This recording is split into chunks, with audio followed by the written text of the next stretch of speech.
오늘의 기사 브리핑입니다. 헤럴드 경제에서 발행한 르포 광주 아파트 붕괴 사고 상인들 이재명 안 찍어? 입니다.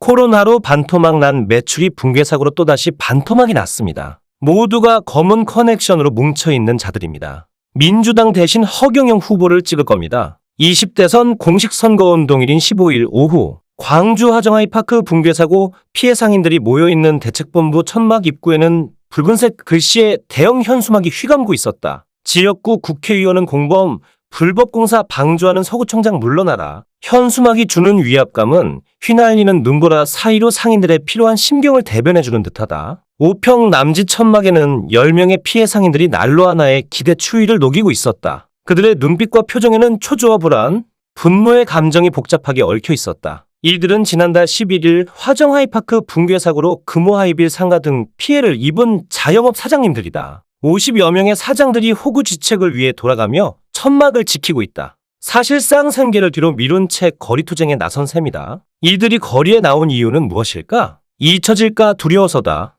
대중의 관심과 여론에서 멀어질수록 피해 보상이 힘들어진다. 안전진단과 건물 철거, 재시공 여부에 따라 최대 4년의 시간이 필요한데 버틸 여력이 없다. 실제 현대산업개발 측은 피해 보상을 위해 손해사 정사 간 협상을 요구하고 있다. 하지만 손실보상에 대한 입증이 어려워 자칫 혹 데려다 혹을 달 수도 있는 구조다. 정치와 행정에 대한 불신도 고조되고 있다. 수년간 천여 건의 민원을 제기했는데 이를 묵살한 책임이 있기 때문이다. 특히 인허가권을 가진 서구청은 최근 대피명령 위반 시 과태료 200만 원 공문을 상인들에게 직접 발송하면서 공분을 사고 있다. 사고가 발생하자 서구청은 인근 상가에 대피명령을 내렸다. 고지여 도로가 폐쇄됐고 손님들의 발길은 뚝 끊겼다. 한 달 넘게 가게 문을 닫자 매출은 제로가 됐다. 문구, 완구, 화훼, 가구, 운동기구 등 도매업체가 밀집한 이들의 보금자리엔 알벼락이 떨어진 것이다. 신학기를 맞아 가장 바쁠 시기에 영업이 중단되다 보니 타격이 크다. 기존 단골들도 하나둘 경쟁업체의 주문을 발주하면서 이중고를 겪고 있다. 코로나로 벼랑 끝에 놓인 상인들은 예기치 못한 대형 참사에 넋을 잃었지만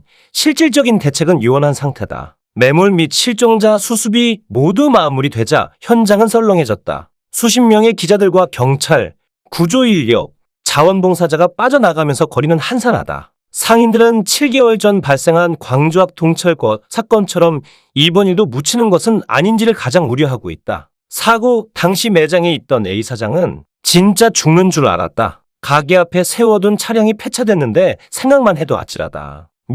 공사가 시작된 지 3년이 넘는 동안 수많은 민원을 넣었는데 악성민원인이라는 타이틀만 없고 개선된 게 하나도 없었다. 결국 사람이 죽어나가야만 민원이 해결된다. 고성토했다. 취재 당시 천막 주변에 고성이 일었다. 천막이 상가 입구를 가려 장사가 안 되니 천막을 철수해라는 요청이었다. 고지어 인근 아파트관리사무소에서도 주민민원을 이유로 천막 이동을 요청했다. 힘없는 을들의 싸움이 시작된 셈이다. 민원을 제기한 상인은 코로나 여파와 붕괴 사고로 생계를 위협할 정도로 타격을 입었다. 직접 피해를 입은 사람들에게 설 전후 200만 원의 보상금을 지원했다는 소문이 도는데 복장이 터진다. 너무 답답하고 속이 상해 나도 모르게 소리를 질렀다. 고하소연했다. 일부 상인들은 기존 정치권에 대한 강한 불신을 토로했다. 20년 이상 완구도매업을 운영한 김기용 조화유통 대표는 민주당도 싫고 국민의힘도 싫다. 견제와 균형이 광주에서도 필요하다. 면서 이번 선거에서는 국민배당금 등 서민경제를 강조하는 허경영 후보를 뽑을 것이라고 강조했다. 홍석선 금호하이빌문구도매상가 자치회장은 지난 3년 10개월간 크고 작은 피해를 입으면서 버텨왔다. 이번 사고는 골물대로 골문 것이 터진 것이라며 이를 방기한 건설업계와 인허가권자 등에 대한 철저한 수사와 재발 방지 대책 마련에 사활을 걸 것이라고 주장했다.